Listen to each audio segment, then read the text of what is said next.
था कि जो इस वक्त संभल में एक बाबरी मस्जिद मौजूद है, वहां पर किसी समय में एक मंदिर हुआ करता था जिसका निर्माण पृथ्वीराज चौहान के द्वारा करवाया गया और उसके बाद आक्रांताओं ने वहां पर आकर के उस मंदिर को तोड़ा, जैसा कि हमने कई सारे मंदिरों के साथ देखा है। और उसके बाद वहां पर मस्जिद बनवा दी गई और यह सब हुआ किसके शासनकाल में? बाबर के शासनकाल में। कई सारे मुसलमान जो संभल क्षेत्र के नहीं भी थे और कई लोग उस संभल क्षेत्र के ही थे, वो सारे के सारे तैयार थे पत्थर, लाठी, डंडों के साथ, हथियारों के साथ। और कई रिपोर्ट्स तो यह भी कह रही है कि उनके हाथ में देसी कट्टे तक थे, जिनके कारण 4 युवक की जान गई है। कि हमारे पास ऐसे कई साक्ष्य मिले हैं इस सर्वे में जो कि ये दर्शाते हैं कि यहां पर एक समय में हरिहर मंदिर हुआ करता था।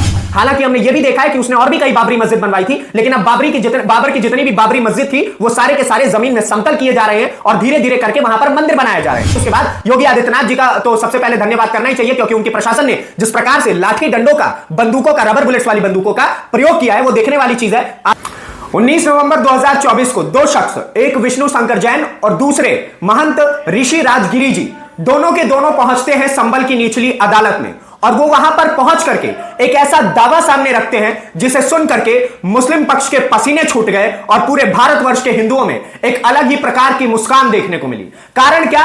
कि कारण यह था कि उन्होंने एक फाइल पकड़ रखी थी और उस फाइल के भीतर उन्होंने लिख रखा था कि जो इस वक्त संभल में एक बाबरी मस्जिद मौजूद है, वहां पर किसी समय में एक मंदिर हुआ करता था जिसका निर्माण पृथ्वीराज चौहान के द्वारा करवाया गया और उसके बाद आक्रांताओं ने वहां पर आकर के उस मंदिर को तोड़ा, जैसा कि हमने कई सारे मंदिरों के साथ देखा है। और उसके बाद वहां पर मस्जिद बनवा दी गई और यह सब हुआ किसके शासनकाल में? बाबर के शासनकाल में। पूरी खबर क्या है उसको जानते हैं, उससे पहले आप मेरा परिचय जानिए। नमस्ते, मेरा नाम नीतीश ठाकुर है और आप द राष्ट्र धर्म देखना शुरू कर चुके हैं। दरअसल 19 नवंबर को जब विष्णु शंकर जैन अदालत में पहुंचते हैं तो उन्होंने एक याचिका दायर की और उस याचिका की सुनवाई करते हुए निचली अदालत ने यह फैसला दिया कि जो बाबरी मस्जिद है वहां का सर्वे किया जाएगा। और सर्वे किस दिन होगा? ठीक उसी दिन जिस दिन यह फैसला सुनाया गया, यानी कि 19 नवंबर की तारीख को ही 2 पक्ष तैयार किए जाते हैं। एक मुस्लिम पक्ष जिसके कई सारे वकील होते हैं और कई सारे नुमाइंदगे होते हैं, और दूसरी तरफ हमारे पास होते हैं हिंदू पक्ष के लोग, जिसमें महंत ऋषि राजगिरी जी मुख्य चेहरे और दूसरे विष्णु शंकर जैन जी।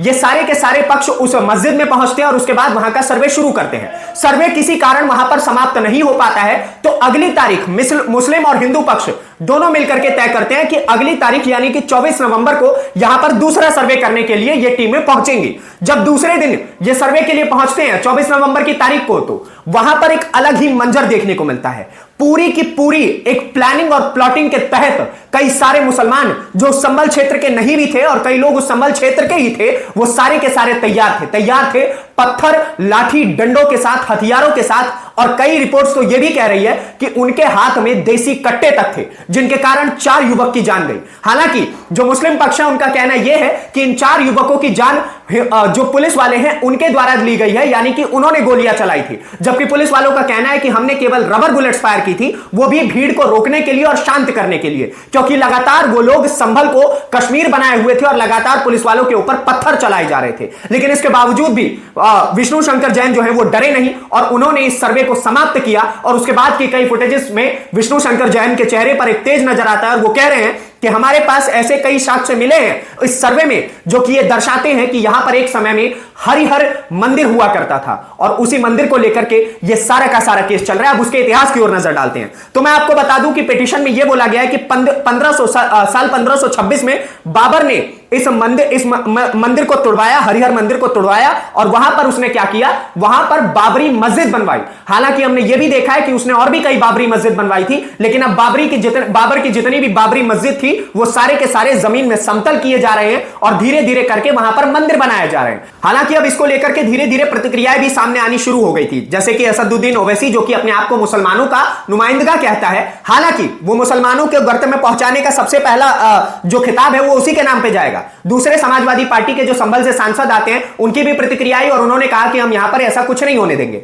फिर भी जो कानून है उसके ऊपर कुछ भी नहीं होता है, तो यहां पर जो सर्वे है वो जारी किया गया और उसके बाद जो हमने जो तस्वीरें देखी वो सही में भयावह थी। हमें लगने लगा कि अब हमें लगता है कि जितने भी मुस्लिम क्षेत्र हैं, मुस्लिम क्षेत्र आप समझ रहे होंगे, वहां पर कहीं ना कहीं ये जितने भी हिंदुओं को टॉर्चर किया जाता है, हिंदुओं को पूजा पद्धति से उनको दूर किया जा रहा है, उनके मंदिरों को हथियाया जा रहा है, ये सारी चीजें हम इतिहास में भी देखते आ रहे हैं और वर्तमान में भी हमें देखने को मिली। खैर 19 नवंबर को कोर्ट में सुनवाई हुई और उसके बाद सर्वे का ऑर्डर दिया गया और पहला सर्वे 19 नवंबर को हुआ, दूसरा सर्वे 24 नवंबर को, जिस दिन यह दंगा भी हुआ था। हालांकि उसके बाद योगी आदित्यनाथ जी का तो सबसे पहले धन्यवाद करना ही चाहिए, क्योंकि उनके प्रशासन ने जिस प्रकार से लाठी डंडों का, बंदूकों का, रबर बुलेट्स वाली बंदूकों का प्रयोग किया है वो देखने वाली चीज है। आप देख सकते हैं कि भीड़ को इस प्रकार से खदेड़ा गया कि भीड़ अपना चप्पल तक नहीं संभाल पाई। वहां पे हजारों चप्पलें आपको ऐसे ही पड़ी दिख जाएंगी, तो आप समझ सकते हैं कि कहां और किस किस जगह पे कितना कितना लठ पड़ा होगा। खैर, हालांकि इतिहास ये कहता है कि मंदिर की जगह पर पृथ्वीराज चौहान जो थे, जो उनके शासनकाल में 11वीं सदी में यहां पर हरिहर मंदिर की स्थापना की गई थी, जिसके बाद बाबर वहां पर आता है और उसने उस मंदिर को तोड़वा करके वहां पर मस्जिद बनवाई। आगे बढ़ते हैं। बाबर के आदेश पर साल 1529 में यहां पर मंदिर को तोड़वाया गया और हरिहर मंदिर को तोड़वा करके वहां पर बाबरी मस्जिद की स्थापना की गई। अब आप ये कहेंगे कि आप नीतीश भाई ये कहां से बोल रहे हैं, तो इसका जिक्र जो है वो बाबरनामा में किया गया है। अगला पॉइंट मैं आपको बताऊं तो तुजुके बाबरी नाम की एक किताब है, जिसमें पेज नंबर 687 में बाबर के बारे में जिक्र भी किया गया है कि वो साल 1529 के आसपास में, उसके बाद भी वो वहां पर संभल में पहुंचा था और उस मस्जिद के आसपास भी गया था। आगे बढ़ते हैं। बाबरनामा में यह भी कहा गया है कि मीर हिंदू बेग नाम का एक इसका जो था एक पालतू कुत्ता समझ लीजिए, वो हुआ करता था और उसने उस मंदिर को तोड़वाया और वहां पर मस्जिद की स्थापना करवाई।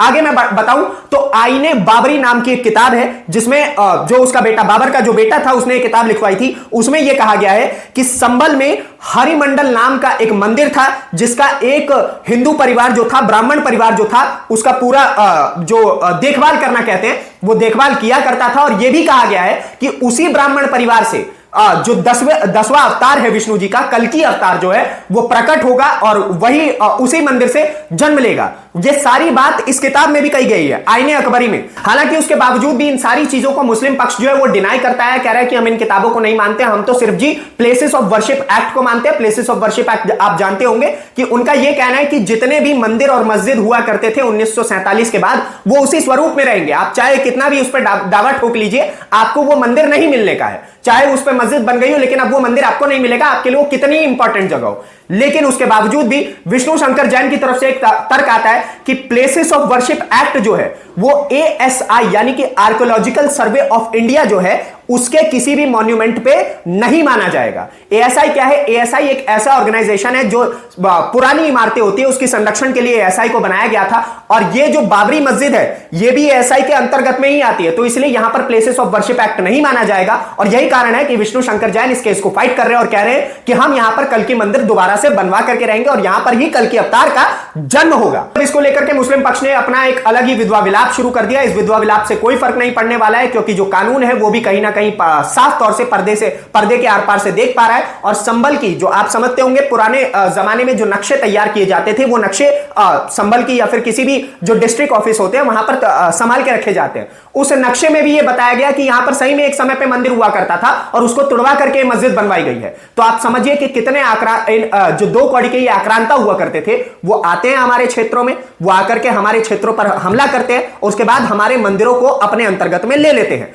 हालांकि अब जो है समय दूसरा है, काल दूसरा है, तो यही कारण है कि अब ये केसेस फाइट किए जा रहे हैं। कानून पर भरोसा रखना बेहद जरूरी है, और मेरा यही अपील है हर एक व्यक्ति से कि सांप्रदायिक ना हो, सच को सुनने की क्षमता रखो। अगर वहां पे मंदिर है तो मंदिर को समझने की क्षमता रखो। हम हिंदुओं के बारे में अगर आप गंगा जमनी तहजीब की बात करते हैं तो उस तहजीब को निभाइए, और अपने आप ही जो मस्जिद की चाबियों ला करके दे दीजिए हमारे हाथों में, कहिए कि जी हां मंदिर हुआ करता था यहां पर, क्योंकि साक्ष्य ये कहते हैं, और उसके बाद अपना आकर के हमें मंदिर बनाने दीजिए। और ये हुआ है अयोध्या में, तो ऐसा ही कुछ होते रहना चाहिए मेरे हिसाब से, तभी ये गंगा जमनी तहजीब रह पाएगी, तभी मुसलमान इस देश में सुरक्षित रह पाएंगे, जो कि ये कहते हैं कि हम सुरक्षित नहीं हैं। बाकी आप क्या सोचते हैं इस पूरी खबर को लेकर के? इतिहास के बारे में आपका क्या कहना है? क्योंकि इतिहास ही अपने आप में सबसे बड़ा साक्ष्य होता है। हमारे बिहार में एक कहावत है कि लिखता के आगे वक्ता क्या करेगा, ठीक है, लिखे हुए के आगे बोलने वाला क्या ही कर लेगा। तो लिखा हुआ है, प्रमाण है हर एक चीज का। और मैं एक बात दोबारा से कहना चाहता हूं कि भाई साहब, जिस दिन वहां पर कल्कि अवतार का जन्म होगा, वहां पर मंदिर दोबारा से स्टैब्लिश कर दिया जाएगा,